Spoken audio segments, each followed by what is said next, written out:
I was about 19, maybe 18. I think I was 18 years old, and maybe 19. I think maybe it was 19, actually, now that I think about it.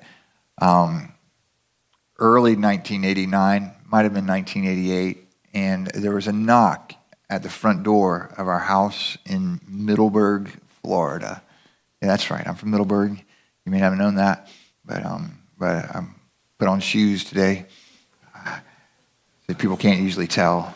Yeah, I didn't get any socks today, which is weird for me, honestly. But it's summer. I don't know. My wife tells me it's better. So I'm going to try to talk low today too, because when I learned just now when I'm up here, it's when I inhale that there's a suction here that hurts. So I'll get there.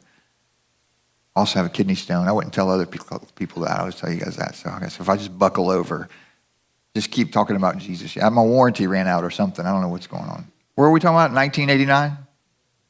There's a knock at my door, and I open it, and there's this big guy there. His name's Tommy Carmichael. When I grew up, we would go to church off and on to a church called First Baptist Church in Middleburg. And I even went to youth camp with them one year. I remember when I was 12 years old, but I didn't do much with them. But I remember when I went, we would have an event. Tommy would be there, and he was a big guy. He was a great guy, but he was kind of tough. And we'd try to, and he'd pick on me sometimes and just mess. He really would have protected me, I think. But I remember kind of being the guy I'm a little bit afraid of.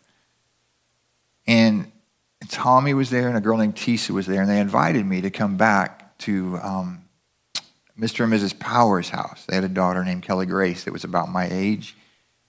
And Mr. and Mrs. Powers, every Tuesday night, they would get college kids together, and they would say, go out and invite your friends to come. And then we're going to come back here at 7:30 and have a Bible study.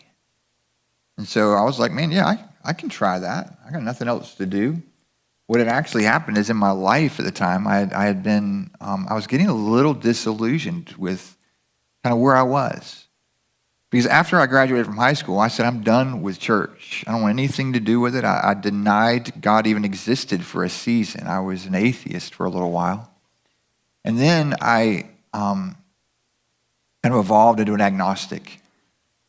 So when Tommy and Tisa knock on my door, I'm thinking, yeah, I'll go to your cute little Bible study, but I just want to see. But I wasn't going to be antagonistic. I didn't want to mess these people up.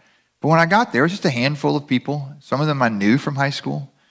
A lot of the people I knew from high school that went to that church didn't go to church anymore either. And so these were people that maybe they were on the periphery. They weren't really the closest friends of mine growing up, but they seemed to really want to know Jesus. And they were taking his words seriously as they studied it. And I remember going to these Bible studies kind of regularly on a Tuesday night and saying, I think these people are real, but I don't want to mess them up. So I'm not going to ask them the hard questions because, I'm 18, 19 years old. I know pretty much everything, right? And so I've got it all figured out. And if I give them my arguments for not believing, I don't want to mess them up. They seem really happy here. So I'm just going to kind of sit back and listen. Until maybe a month or two in, it just got to me. And I didn't bring it out in front of everyone, but I remember talking to the hosts, to Mr. and Mrs. Powers, mainly Mrs. Powers. And I remember staying at that house. She stayed up with me. I don't know how late it was. I know at my age now, like if I'm up at 11, man, something bad has happened, right? But I think it was probably till 11 o'clock at night. I just laid out all these great arguments I thought that I had for being an agnostic and why Christianity wasn't real and it wasn't true. And over again, Mrs. Powers just lovingly and gently showed me the Bible, had a reason for what she believed, explained it to me. And I remember getting in my car, my 88 Chevy Beretta that I bought brand new, one of the worst decisions I ever made. I remember getting in that car and leaving Fox Meadow and thinking, man, maybe this is real. Maybe I need to do something a little bit different.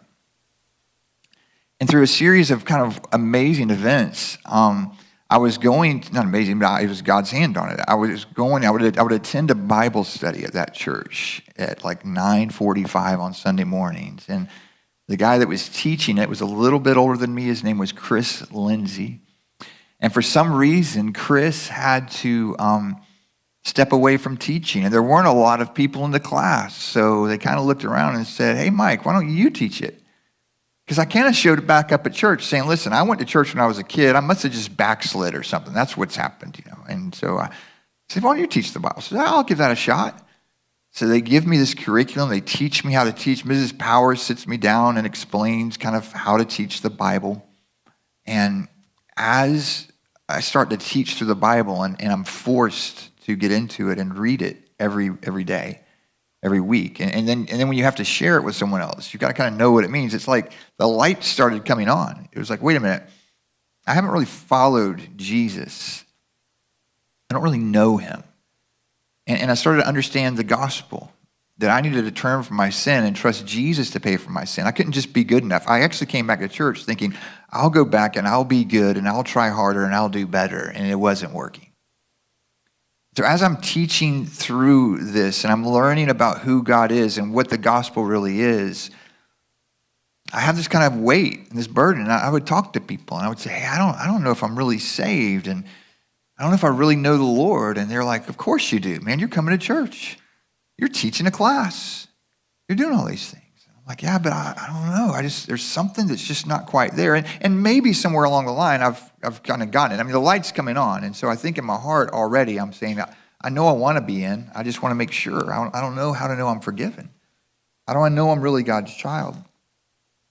And so in July, there was a retreat at a place in kind of Central Florida area called Lake Yale. And it was for basically people that were teaching the Bible studies to learn how to lead a Bible study class. And a bunch of churches came together, and the person that was leading people that taught college-age people, kind of my group, got sick at the last minute. And I remember before we went down there, I remember being on the bluff at my dad's house and the property where we grew up. There's Black Creeks down there, and there's like a ravine. And I remember being on that bluff, and I was kind of talking to God and said, God, I just got to get this settled. I want to know, if I go this weekend, I want to come home knowing, am I in or am I out? I want to make sure that I'm right with you. I want to know. And I showed up at Lake Yale, and this person that substitutes starts to teach us. He starts to share his story. He starts to share his story of how God got a hold of him. And it was interesting because a lot of the details of his story echoed kind of my excuses. I would say things like, well, I can't let people know that I wasn't a Christian. I've been teaching the Bible study class. If I stand up and say, hey, I need to trust Jesus really and surrender to him, they're going to think I was a hypocrite or something. Well, this man's story, I've even forgotten his name. I have to go look it up in a workbook I have somewhere. But he was his testimony was that he was a Sunday school director, which was basically a person that organized all the Bible study classes for a church and kind of picked curriculum and led them. He was a Sunday school director before he actually understood the gospel and started to surrendered his life to Jesus. So he was really religious, but he was counting on his works.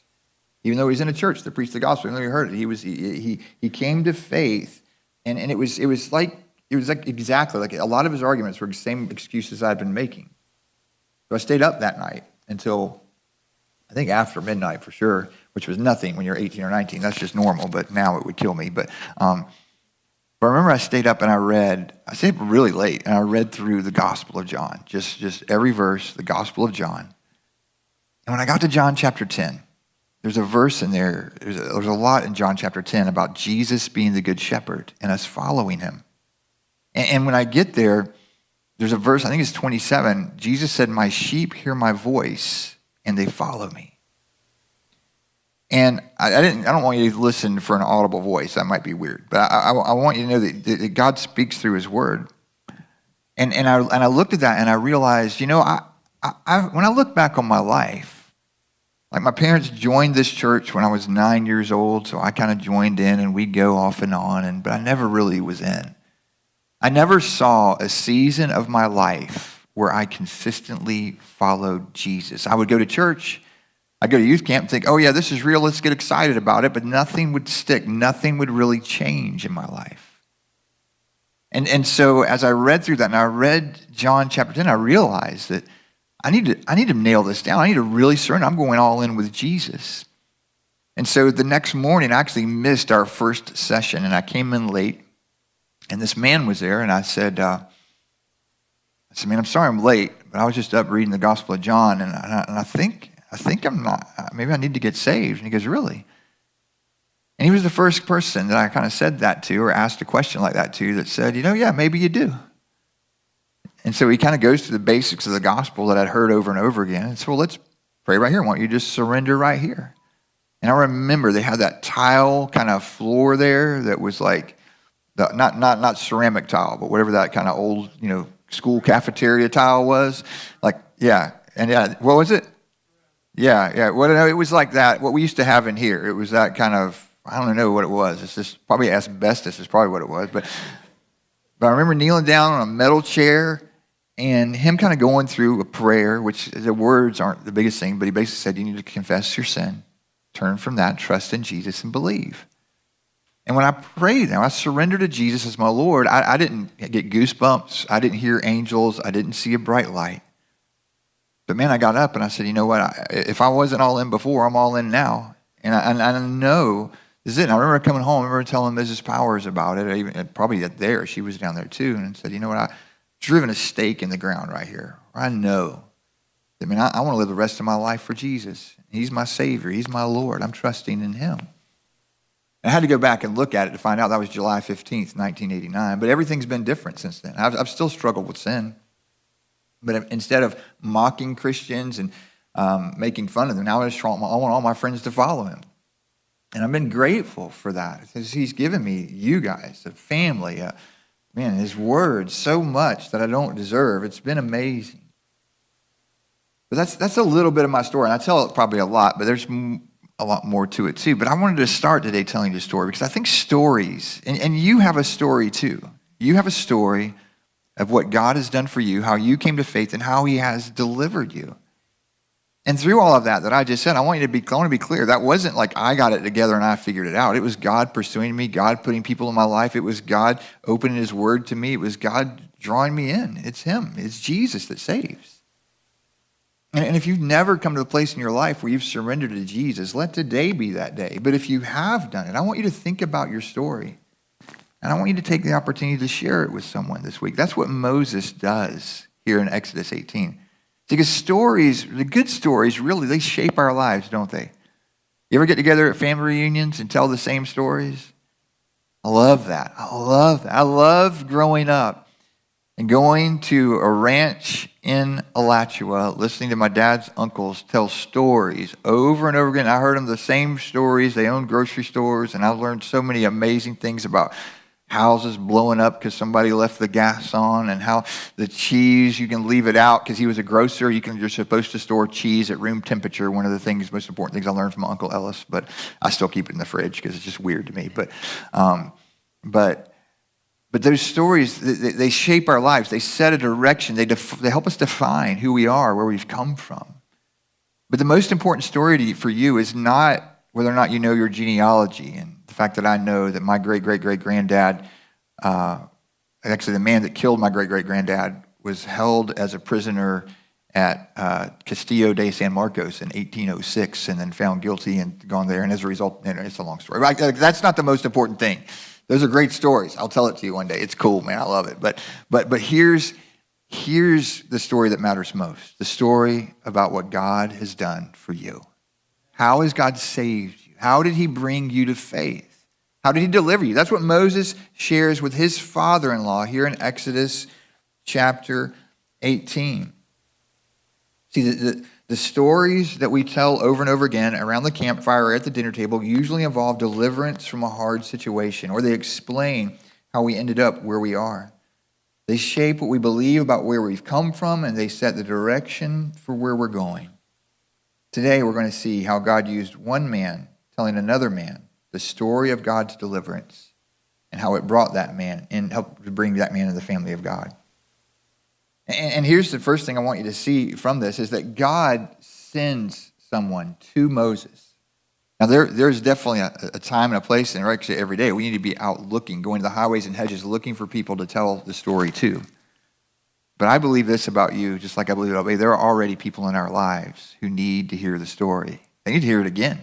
Your kids, your grandkids, your family. Your family sometimes is the hardest people to share your faith with, but that's who God sends to Moses. Look at Exodus 18:1. Jethro, the priest of Midian, Moses' father-in-law, heard of all that God had done for Moses. Wow. So I'm learning something as we talk, that if I put my head down like that, it hurts more. So if I go like this, so forgive me for doing like that, it's less. Jethro, the priest of Midian, Moses' father-in-law, heard of all that God had done for Moses and for Israel, his people, how the Lord had brought Israel out of Egypt. So now Jethro isn't even here yet. Jethro lives in Midian, near where they've kind of traveled to. But he's already heard. He's already heard the story. It's gotten around. You know, some of you, you signed up to go back to your reunion, and everybody there is going, man, did you hear what happened to Val? Man, she's different than she was in high school, man. She's not the same person. You haven't even showed up and said anything. There's a story that's being told about your life. And Jethro hears about what God has done for these people. And Jethro is, again, this is Moses' father-in-law. He's the dad to Zipporah. This is the guy that Moses worked for 40 years and watched his sheep. We know him. We were introduced to him back in the beginning of Exodus as the priest of Midian. And there's some division among the commentators and scholars as to whether he worshiped the true God yet or not. He clearly does today, when we get in our story today. But it really looks like he wasn't quite all the way there yet. You'll see that in a moment. But Jethro, it says in verse 2, Moses' father-in-law. And if you read through this chapter, it's like 13 times it uses the term father-in-law. That should be just comforting to you if you're an in-law or you have a rough relationship with your in-law. I have a great relationship with my in-laws. I love it. But like, it's kind of funny. He keeps pointing out, your father-in-law, his father-in-law. I don't know if he's going, wow, this is kind of crazy. This guy gets along with his father-in-law. I don't know if that's what it is, but it's the in-law. He says that, but he's also pointed out, I think, because Jethro, being a Midianite, is outside of the covenant people of God. He's a Gentile. He's not someone you would expect to understand who God is. But all through the Old Testament, you see it over and over again. There are people that are not Israelites that are coming to faith, that God is pursuing. And that's what's happening here.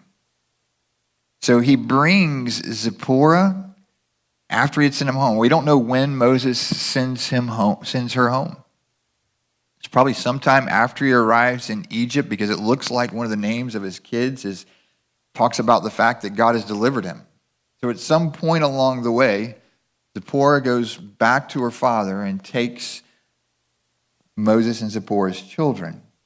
She goes home comes back along with her two sons. And I love this. The name of the one was Gershom, for he said, I have been a sojourner in a foreign land. So that's what that word name means. He's naming his children. Moses is just an amazing storyteller. He's naming his children to tell a story, right? He's doing that. You ever name a boat?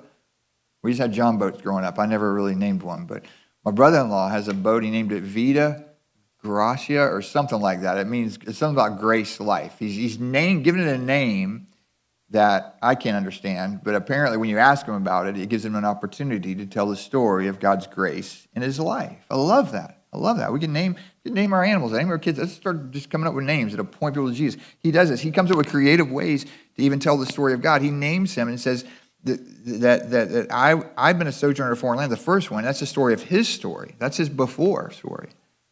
Either when he was in Egypt, his people were slaves, or when he lives in Midian for 40 years. And so he's in Midian when this child is born. He says, I'm a stranger in a foreign land. The name of the other is Eleazar, for he said, the God of my father was my help and delivered me from the sword of Pharaoh.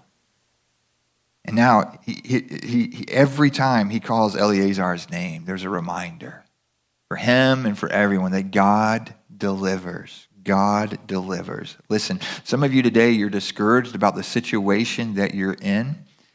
We forget what God has already done for us because things are hard right now, because we're not where we want to be. Listen, the fact that I was on my way to hell and God redeemed me.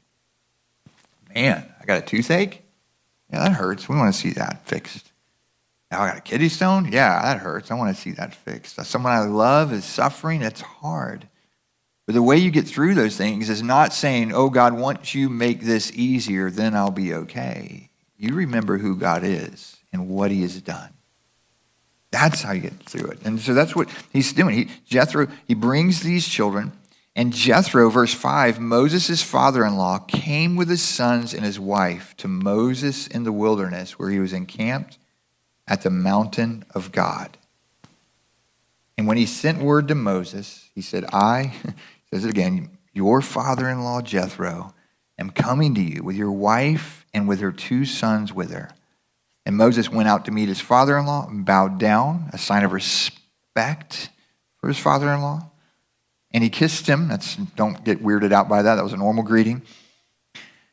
And they asked each other of their welfare and went into the tent. So now they're going to go hang out together. And they're going to spend time. And I like that, even that first phrase there. Moses isn't just showing up and saying, hey, let me just tell you everything. He's listening to Jethro. He's taking time. He cares about him. He's not just trying to throw something down Jethro's throat. He's saying, listen, Jethro, I want to know how you are. They're talking to each other, catching up. It's even amazing to me because Moses actually writes this account. If I hadn't seen my wife and my kids a long time, it'd be like, man, I'd be writing this picture like, oh, and then the kids came up and it looked like Gladiator or something. Somebody came up and they hugged them or whatever that movie was. I never saw it, but like the thing where you're holding your arms out and your son comes up and you hug him and you pick him up and man, he saw his wife and it was amazing. It doesn't point out that he spent time with them. He does eventually. But Moses is telling us this because he wants us to know that it is important that this outsider, this Gentile, Jethro, is someone he cares about, someone he gets to share with. And as they go in and they share this truth together, as they talk about this, after you get caught up, you got to get down to what really matters eventually.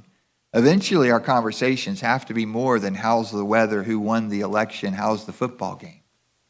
And where it goes is in verse 8. Look at verse 8.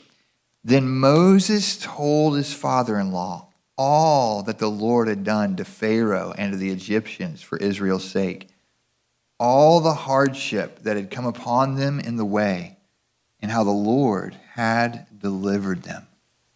He tells them the story. And if you notice in verse 8, Moses doesn't tell the story in a way that says, here's how awesome we were. It doesn't look like he's going, dude, I have this stick. It's pretty cool, man. I pointed it at the river and it turned to blood. Man, I tell you what, Pharaoh was trying to scare us and I just went up there and I bowed up and I told him, hey, listen, you got to let my people go, man. It doesn't look like that's the way that Moses tells the story here. Who's the hero of the story in verse 8? The Lord is. God is. And when you tell your story, it's not that you are better, faster, strong. A lot of people are real good at that. I know people, I love listening to good storytellers. And a lot of them, though, they end up being the hero of their story. It's all the long story about whatever. It even doesn't have a point. You can listen to it. They tell it good enough. But when you tell your story, this is really kind of key to the gospel here, actually. If the way you're counting on to get you to heaven is that you were good enough, is that you did something, is that you fixed it, that you got your act together, you did all this stuff, I want to invite you to come trust Jesus today. Because you can't save yourself. Jesus is Savior. He is the hero of the story. And that's what Moses tells Jethro. He explains to him. He explains to his father-in-law. God has, and Jethro's already heard it, but now he's getting the inside scoop. Oh, this is how it happened. Oh, this is what God did. And what the Lord had done to Pharaoh. And it was for Israel's sake. But he doesn't just share the good things, does he? He shares about the hard things. You know what? Sometimes I think when we're talking to people, and I think it's good, we're afraid to talk about the difficult seasons of life. But really the difficulties are where we see God's faithfulness the most, isn't it? You share about, man, that one time I lost my job and I didn't know if we were going to keep the house or we actually lost the house or whatever it was. But God saw us through that. Those are the seasons. Maybe you stumbled into sin and you need to be honest about it. You don't need to get graphic about it, but you go through and you talk about your struggles. Just be real. Be real with your kids when they get old enough to handle it. Be real with your grandkids when they get old enough to handle it. Be real with your friends and say, listen, it's been hard. It hasn't been easy. I mean, Moses' story, we know it involves them doubting God. It involves God providing food, them not having water. It involves all of these things. And he shares the whole thing, the good and the bad, the easy and the hard. And he talks about how the Lord had delivered him. Tell the people God puts in your life the story of what God has done.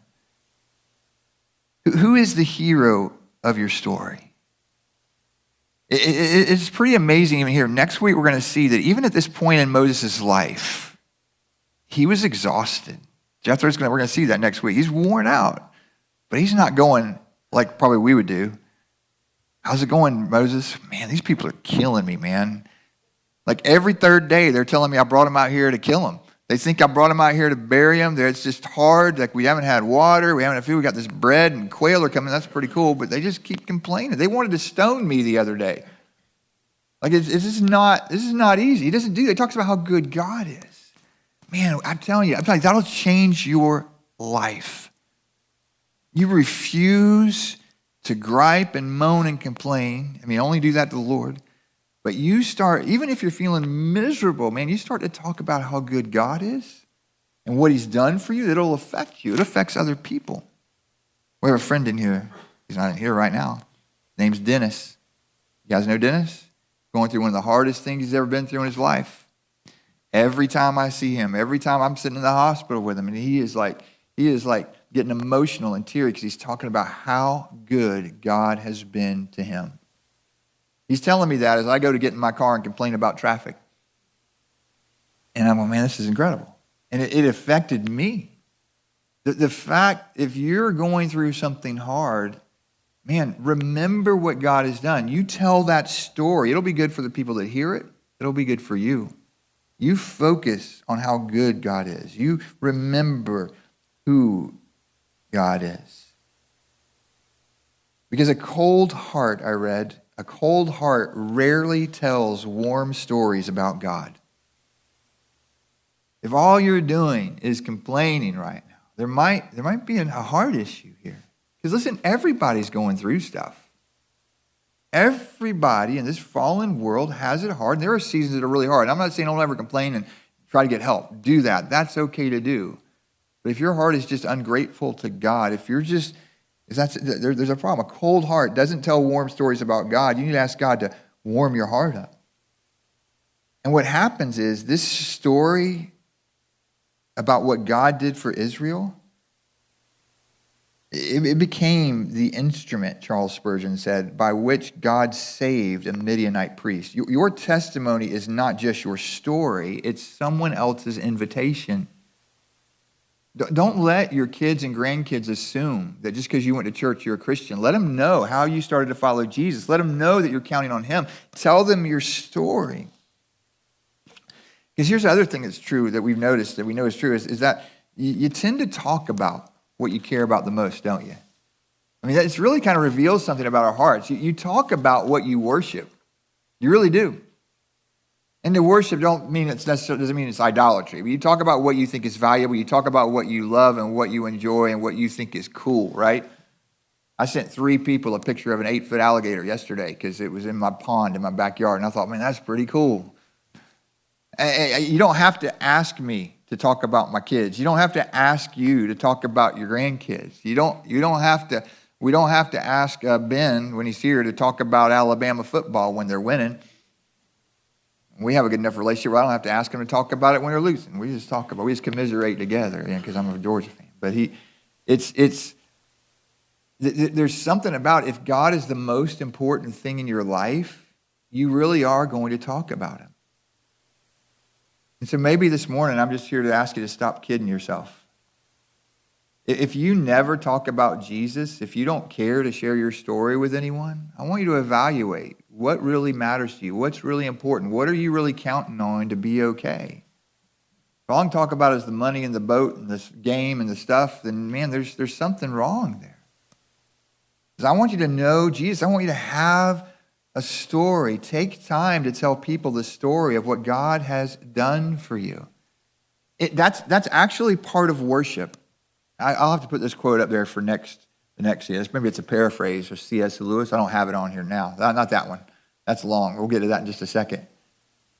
But it's from C.S. Lewis. You know who C.S. Lewis is? I don't think I'm related to him. Maybe I am, but he was British. He said, essentially, I think we delight to praise what we enjoy because the praise not merely expresses, but completes the enjoyment.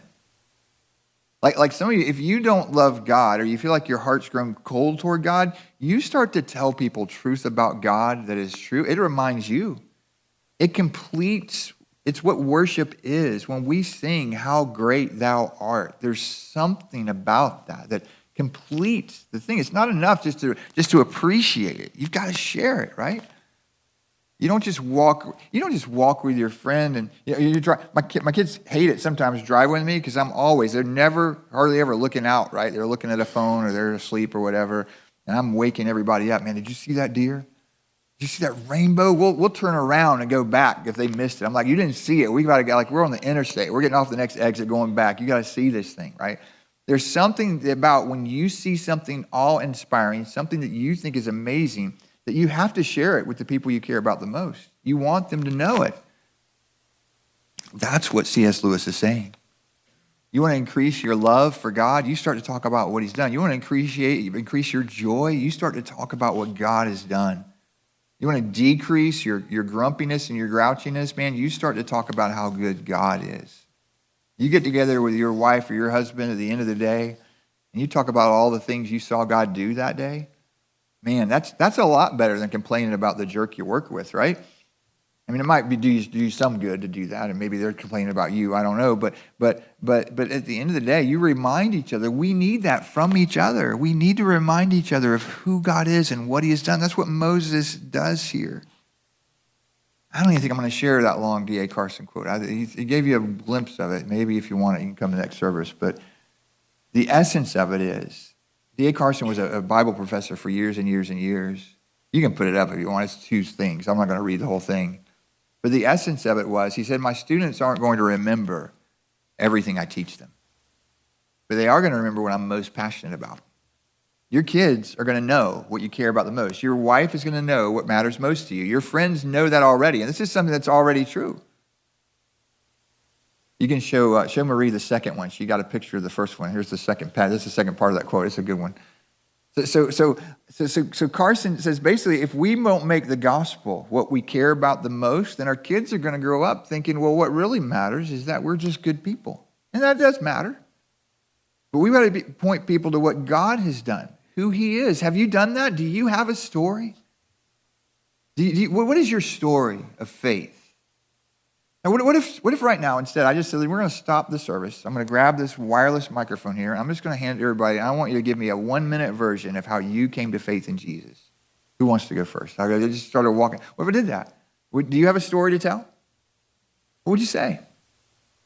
We should think about this. And that's what Moses does. He talks about how he delivers. And now look at the reaction. Look at the reaction. Just from telling about what God has done. Look at verse 9. Jethro rejoiced for all the good that the Lord had done to Israel, in that He had delivered them out of the hand of the Egyptians. So now the response that Jethro has is to rejoice. And Jethro said, oh, this is amazing. Blessed be the Lord. He's worshiping.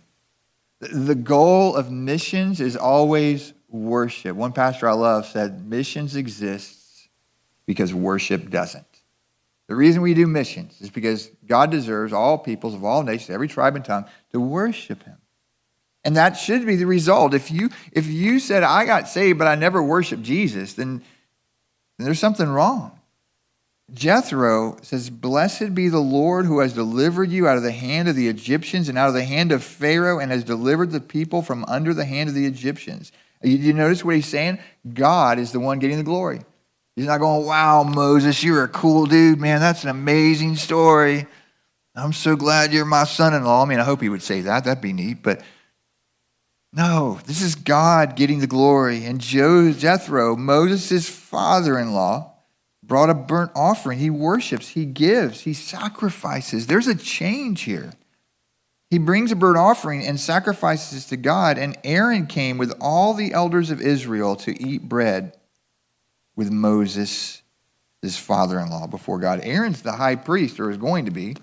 This is this Gentile being welcomed into the family of God because he understood. In fact, go back up to, I skipped verse 11, didn't I? That's what happened. I knew something was off. Look at verse 11. I love this. This is Jethro's story. He says, now I know. Now I know that the Lord is greater than all gods. That's a confession of faith. Do you know that? I'm not asking you if you know the story, if you've ever heard it before. Because you can hear it, you can hear it, you can hear it, and then one day, you can hear it, right? Remember Mrs. Powers telling us that over and over again. There's something about hearing truth, and then all of a sudden the light comes on. You can know the story of Easter and say, yeah, I'll acknowledge that, but not follow Jesus. If you don't follow Jesus, you don't really know him. But then one day, it's like the light comes on, and you go, oh, wow, you know what? And maybe for you, you can go back and say, here's the date on the calendar. But maybe for you, it's a season of life. You go, you know what? I've seen a difference in the way that I lived before I started following Jesus. And what Jethro says here is, now I get it. Now I know. This is the true God, the only God, and I'm going to follow him the rest of my life. I'm going to surrender him. And we see at the end of this that he actually goes back to Midian as a missionary. This man comes to faith in Jesus and God, and he knows and he believes in the true God. You see, when Moses told the story, God got the glory. When Moses tells Jethro about what God has done, He confesses the truth of the true God. He believes, and he starts to fellowship with God's people. A.W. Tozer said, there is a great difference between hearing that God is mighty and knowing it. Jethro crossed that threshold. He didn't merely learn theology, he met the God of theology. Have you met the God of theology? What's your story? Do you know him? Your story is this. Here's where I was. Here's how I was saved. Here's how my life has changed. Do you have a story like that? If on the back of your paper today, or maybe the front of your paper, I said, let's write out your story. There's 3 parts to it. First part, what was my life like before I met Jesus? Maybe another way to say this is, why weren't you a Christian? Why weren't you a Christian before? Like for me, I grew up kind of going to church, but all my friends, none of us really followed Jesus. We thought it was just acknowledging God and not really following him. We didn't quite get it. The light didn't come on. Maybe you had a bad experience in a church and you said, well, if that's what it's all about, I don't want anything to do with it. Why weren't you a Christian? What was your life like before? What did it look like when you didn't follow Jesus? And then the middle part of your story is, how did I come to know him? What were the circumstances? This is different for everybody. Some people, there was a death in your family and you realize, wow, this life is really short. I'm not going to get out of this thing alive, and I'm going to stand before God. I better make sure I'm right with God. Some of you, it was a big loss. Some of you, it was an amazing, you were at the peak of everything, and you got to the end of it all, and you realized this isn't enough. There's got to be more to it than this. And God draws you to yourself. You put a person in your life, or a friend, or a group of people that shared the gospel with you, that showed you that the Bible was real. Or maybe you were just on your own. I have one friend that was just on a bus coming back from a concert and opened the Bible to John and read it and said, oh, wow, I get it. God's real. I believe. All of our stories look a little bit different, but they all go to the same place. It needs to go to Jesus. How did you come to the place in your life where you surrender to Jesus? And if you don't have anything in there, if you're just saying, well, I'm just a good person, and I would challenge you. I don't know if I want to step into eternity with that. You can start your story today. Turn from your sin and trust Jesus today. And the last part of your story is, how's my life changed since then? What's the difference? Because I'm not looking for saying everybody going, oh, I raised a hand, I prayed a prayer, I walked an aisle. Because if you do that and then you go back living the same way you lived before, you really think you're going to go to eternity with that? You think that's what the Bible teaches? The Bible never teaches that. The Bible teaches that those who trust Jesus follow Jesus. Jesus said, my sheep hear my voice and they follow me. Now, we don't do it perfectly. And even on this side of that story, all of us have ups and downs and highs and lows and times we've stumbled and fallen and had a hard time, but God keeps bringing us back to him. And here's how our life has changed. What is your story? Do you have one? You've been saved to share. And sometimes worship feels cold because we've forgotten who rescued us. Sometimes our hearts are hard and cold because we've forgotten that story. We've forgotten that we were on our way to hell and God redeemed us and saved us and we don't deserve this and now we're on our way to heaven. Remember that, but it's good for you to share that with each other. If you don't have a story, repent and believe today. What you need to do today is say, Lord, I know I'm a sinner. I need forgiveness. I want to turn from my sin and trust Jesus and believe. You want to trust him. And then here's your homework. Here's your homework. What are we done? We're going to finish 6 minutes early maybe, if that clock's right. It is. 5. I'll take a minute here. I want to give you a homework. See, I think a lot of times we can come, listen to a message, and go eat and do these things. I want you to do something today. You don't have to do it every day. I would encourage you to do it every day, but I don't want to make it too hard for you. Before you put your head on your pillow tonight, I want you to tell your story to somebody. Find somebody. They might call you on the phone. You might call a friend up and say, hey, man, we were just in church today, and we were talking about our story, and pastor said I should tell my story to somebody, so it's the most awkward way to do it, but I bet God will bless it. And you say, you know what? Can I just take 3 minutes and tell you how I came to faith? When's the last time you did that with your kids? When's the last time you did that with your parents? When's the last time you did that with your spouse? And they know the story. I'm making it so easy for you. I'm not even asking you to tell somebody that you don't know. You don't have to go find a stranger to do this with. You don't even have to tell it to someone you've never told it to. I think that's important to do. We need to do that. But even if it's your husband or your wife that's heard it 100 times, I just want to make it easy. Just start there. And I'm telling you, by telling that story, you're going to encourage them. They're going to help them believe. You're going to believe that's what it is. And if you don't have a story, why don't you start right now? I want to be that guy for you that when I went up to him and I said, you know what, I don't know Jesus. He didn't say, oh, no, man, you're all right. I'm telling you, if you don't know Jesus, you need to turn and trust him today. In fact, I want to invite you to do that right now. Will you guys pray with me? Let's everybody bow our heads again. And if you've never surrendered your heart to Jesus, would you do that right now?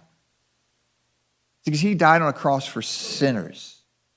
And if you know you're a sinner, then you're the perfect candidate.